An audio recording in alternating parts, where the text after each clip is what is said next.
All right, so I was born in East Flatbush, Brooklyn. I'm not one of those Brooklyn dudes that I come from the hood and I'm from the projects and my family was broke stories. That's not true. I never said those stories because it wasn't my experience. My beautiful mother and my hardworking father, two very disciplined, old-fashioned Jamaican people. I've been doing this for 35 years professionally.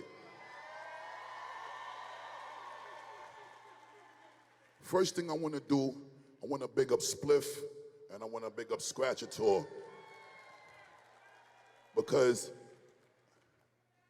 I knew them before I moved to Long Island and got with Leaders of the New School.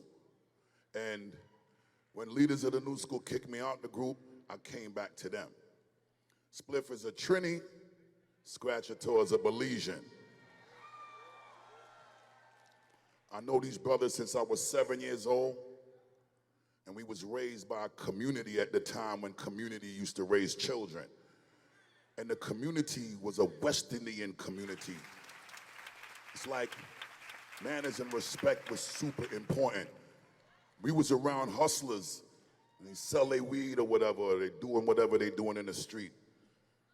Smoke a spliff and drinking or whatever, but when the parents got off the bus, everybody put out their cigarette, put out their weed. You straighten up and the high instantly goes away because you want to make sure that you look proper and you ain't misrepresenting your family. I come from a time where our Caribbean community gave our neighbors permission to bust your ass if you misbehave.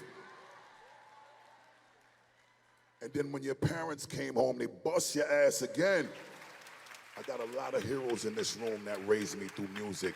Buju Banton is one of them. He's one of my heroes. And I know we in similar age group, but I grew with him. I grew with Sizzler. I grew with Bounty. I grew with Ninja Man. I grew with Papa San and Lieutenant Stitchy. Lecturer, Professor Nuts, Tiger.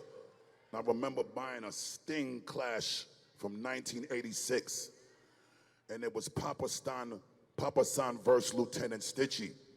And that's the first time I saw speed rap.